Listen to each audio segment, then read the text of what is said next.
First ever factory outlet Mukunda జ్యువెలరీలో నక్షి మేళా డిసెంబర్ 13 నుంచి 21 వరకు అన్ని స్టోర్స్ లో. తెలంగాణ ప్రభుత్వ గురుకుల విద్యాలయాల సంస్థ వచ్చే సంవత్సరం 2026-27 ప్రవేశాల కోసం నోటిఫికేషన్ను విడుదల చేసింది. ఎస్సీ, ఎస్టీ, బీసీ, జనరల్ గురుకులాల్లో నాణ్యమైన విద్యను కోరుకునే విద్యార్థులకు ఇది ఒక గొప్ప అవకాశం. ప్రభుత్వ గురుకులాల్లో 5వ తరగతిలో కొత్తగా చేరే విద్యార్థులతో పాటు 6 నుంచి 9వ తరగతి వరకు వివిధ పాఠశాలల్లో ఉన్న ఖాళీ సీట్ల భర్తీకి ఈ ప్రవేశ పరీక్ష నిర్వహిస్తున్నారు. ఉమ్మడి నిజామాబాద్ జిల్లా వ్యాప్తంగా ఉన్న 23 బాలబాలికల పాఠశాలల్లో విద్యార్థులు ప్రవేశం పొందవచ్చు. ఇక్కడ ఉచిత వసతితో కూడిన నాణ్యమైన ఇంగ్లీష్ మీడియం విద్యను ప్రభుత్వం అందిస్తోంది. అర్హులైన విద్యార్థులు ఆన్లైన్ ద్వారా మాత్రమే దరఖాస్తు చేసుకోవాలి. ప్రస్తుతం చదువుతున్న తరగతి బోనాఫైడ్ సర్టిఫికేట్, ఆధార్ కార్డ్, కుల ధృవీకరణ పత్రం, తాజా ఆదాయ ధృవీకరణ పత్రం అవసరం.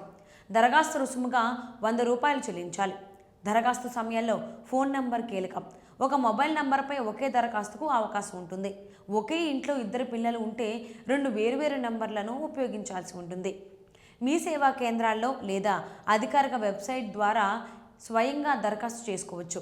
దరఖాస్తు ప్రారంభం డిసెంబర్ 11, 2025 కాగా దరఖాస్తుకు చివరి తేదీ జనవరి 21, 2026. ప్రవేశ పరీక్ష తేదీ ఫిబ్రవరి 22, 2026. దరఖాస్తు చేసే సమయంలో విద్యార్థి ఫోటో, ఇతర వివరాలను ఖచ్చితంగా నమోదు చేయాలి.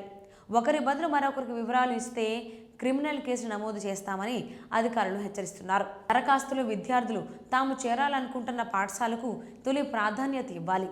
ప్రవేశ పరీక్షలో సాధించిన మార్కులు, రిజర్వేషన్ నిబంధనల ఆధారంగా సీట్ల కేటాయింపు జరుగుతుందని అధికారులు తెలిపారు. అర్హులైన విద్యార్థులు త్వరగా అప్లై చేసుకోవాలని గురుకుల విద్యాలయాల అధికారులు సూచించారు.